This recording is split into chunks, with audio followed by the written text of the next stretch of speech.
deal that was done in 2019 for Brexit, did we not already have a deal then? Why did we have to do another deal?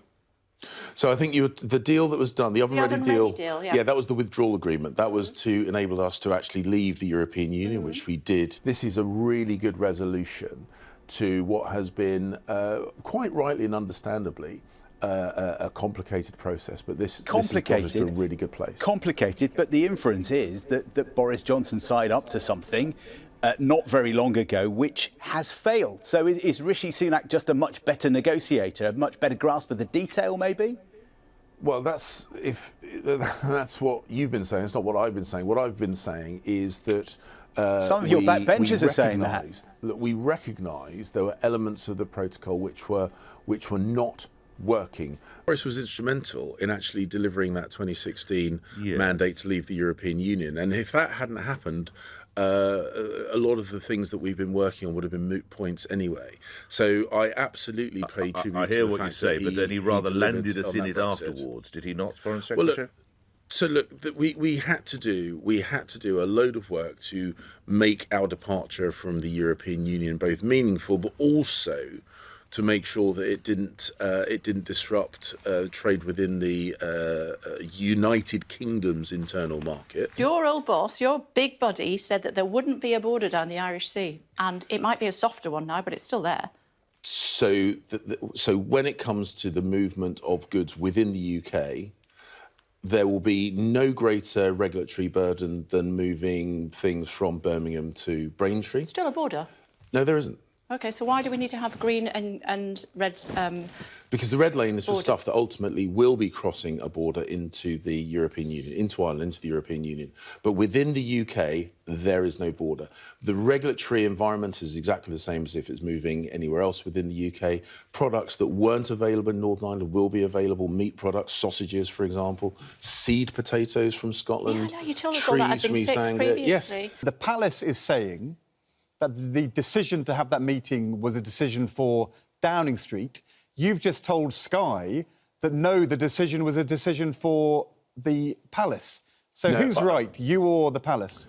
No, ultimately, of course, we liaise with the Palace with regard to His Majesty's availability, and ultimately, if he were not available, they would let us know. But Ursula von der Leyen was here at the invitation of the UK government to finalise the trade agreements, and whilst she was in the UK, we facilitated an audience with His Majesty the King. Some people are expressing concern about this and politicisation of the monarch. Mr. Cleverly. See, I genuinely don't understand that argument. The other week, President Zelensky came to the UK, and as a senior international guest, he had an opportunity to have an audience with His Majesty the King. It is not unusual for our head of state to have meetings with Ukraine wasn't with involved senior... in a possible schism within the United Kingdom, of course. One could argue that. Well, yeah, but the point is, Ursula von der Leyen is a very senior international representative. It is therefore not unusual as part of our hospitality to international guests, part of our being a good host, to facilitate a meeting with his. It was the government's idea, was it? Well, of course, it was our invitation to Ursula von der Leyen to come to the UK to finalise this deal with the Prime Minister. So, of course, that was a conversation we had with the Palace community. Do they still have the power to scupper a deal? That they will have real authority when it comes to the Stormont break. They will have a genuine say. Do they still have the power to scupper a deal?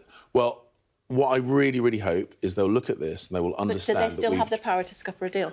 Well, look, ultimately, this is about making sure that the people of Northern Ireland are served properly. That means getting the Stormont up and running. But do they still have the power to scupper a deal? Well, a lot of comments were very sort of loosely hinting at that under previous management, shall we say, the characters, the personalities, the bad feeling, particularly between Boris Johnson and leading figures in the EU, Emmanuel Macron in France and others, that had meant that a deal was impossible to do. How much of this is down to the bad feeling engendered by that, and how much of it is down to, frankly, the EU being dragged kicking and screaming to the table by that Northern Ireland Protocol bill and the need to get a deal done because we were going to unilaterally tear it up? Well, I am not going to join in any criticism of my predecessors. I work very closely with both Liz and Boris. I respect them hugely. And as I say, they had a really important part to play in getting us where we are today. If they don't re-enter the power sharing executive, that will be hugely disappointing. I think that won't be good news for the people of Northern Ireland. But I think this deal. Do they still have the power to scupper a deal? Ultimately, yes. We want Stormont up and running.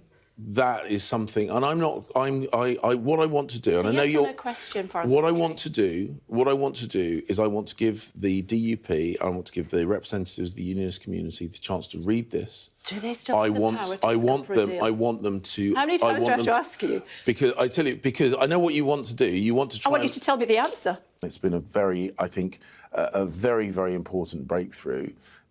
Which achieves what, as I say, a lot of people said was unachievable. So the decision to have the meeting was a decision made by Downing Street for the King to meet the Commission President? That's what I said. No, I'm not trapping you. I'm asking you, do they still have the power to scupper a deal, the DUP, or are they not as powerful as they used to be?